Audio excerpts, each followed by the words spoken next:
Kevin Sidebottom here, author, speaker, and trainer, and I tour the U.S. to go and help sales teams and leaderships of organizations learn how to gain influence and trust with their customers and their teams to gain success. That's right, because at the end of the day, we need our profits to go up, and we all have to work together, and we have to make sure we're successful with those we interact with.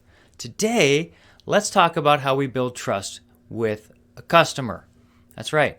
We're going to talk about, that third type of person we do business with. First, we have a prospect, then we have a client that buys a couple things, then you have a customer that's buying pretty regularly, and then you have partnerships. Today, let's talk about customers. And those customers are people that have said, okay, we've given you a little bit of business. Let's start a relationship that we're actually doing things on a regular basis. And maybe it's a new customer or somebody you've been doing business for a long time. We still have to make sure that we're going in at this trust part. So we're going to answer 3 questions today in this video that we have to answer. We're going to talk about how to build trust, and I'm going to give you a final takeaway to make sure that you're successful whenever you're engaging them, okay? So the first thing we have to do is actually answer 3 questions. That's right. Do I like you? Do I trust you? How can you help me? Those are 3 questions everybody asks at every interaction. It takes about 7 seconds to start asking those questions in the back of our minds. And we do it involuntarily. Our brain is automatically qualifying people as soon as we interact with them. That's right. They're doing it to you. You're actually doing it to me in this video. And it's okay. We are meant to do that. Back in the early stages of life when, we were coming out of the caves to go kill an animal, we had to trust that there's the other people with us. They weren't going to steal our food and we're not going to let us get eaten by the animal. We had to have trust. We had to like them. And they were going to work with us and they had to help us. Same thing in business today. We have to go out there and do that. We have to know, like, and trust people before we're going to do business with them. So what are we going to do?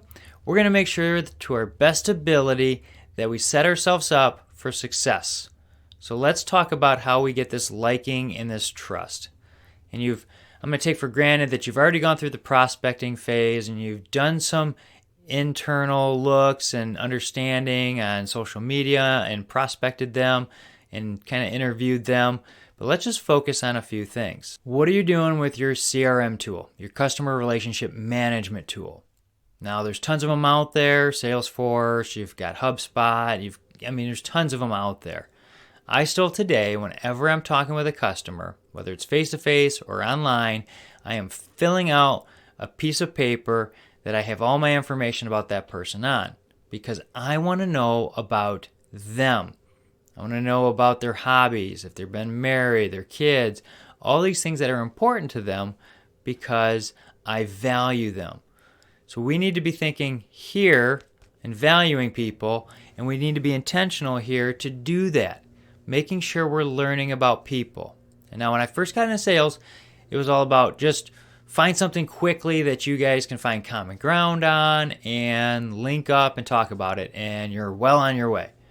Well, rapport and trust is a lot deeper than that. And we go through that in the sales process.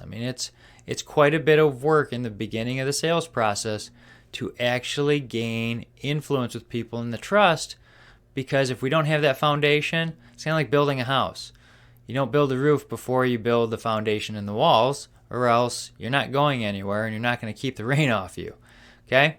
And it would look like a weird house. So we need to really make sure that we're focused on making everything count and build trust. We need to know what colors we're wearing, the different scents we have, and the area that we're in, because if we're talking with a customer in a noisy environment, what do you think is going to happen? Distractions are going to come out. They're actually going to be tense, and they're going to associate that tension with you. Yeah, that's right. They do. Not intentionally, but it psychologically happens in those scents. If you've ever gone into a department store and you walked into different environments, you'll see in the ladies department they play different music and put different scents into that area than they do the men's area. And there's a reason why. Because they want them to stay longer, they want them to be relaxed, and they've studied people.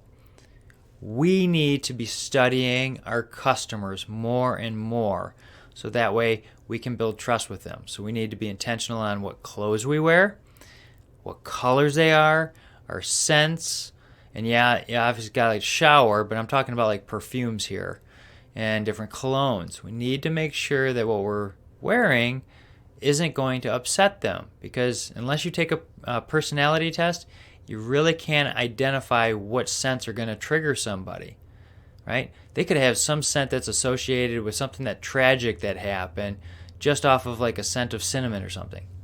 And because your cologne has a little bit of touch of cinnamon in there, not intentional, they pick up on that, it actually sets them off and triggers them to be a little bit more tense. And they won't even know why, but they'll just know that they don't like it.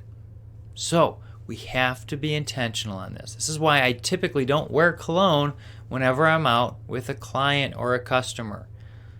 I'll only pretty much wear cologne now with my wife because she likes a certain couple colognes and I'll wear them.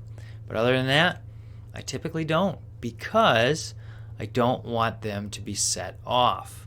And I'm not sitting there going and doing any one of these different personality tests before I qualify a customer. I typically want to work on the relationship and grow the business. Their personalities, yeah, I can figure those out as I go, but I'm not going to do an in-depth analysis on every single one of them. You can get a good idea through social media, but don't test out the whole colognes in a different sense, because they can really trigger people, okay? So when we're working with a customer, we're already doing business with them, right? We want to make sure that we're doing something essential. And most of the time, salespeople and leadership teams will overcommit what they think is going to happen. They give this grandstand of here's what's going to happen, and they underachieve. Well, when you do that, you erode trust. Yeah, that's right. So whenever I'm engaging with a customer, I'll actually give them something conservative. If I think it's going to take 5 days, I'll give them 7 days for when I believe it's going to happen. So when I hit the 5 days, they're like, wow, you excelled. It's a principle called undercommit, overproduce, what my mentor taught me. By doing that, I build trust. That simple little tip alone will net you a great level of trust, especially if you're already doing business with a customer consistently, okay? So, if this has helped you, like, share, subscribe, send it out to somebody else that this might benefit. I'm here to help everybody. If you need to reach me, my contact information's below, and you can get links to my website where I've got all the different trainings, the online trainings and everything. I've got weekly blogs. I do all this to add value for you. All right? We'll see you next time.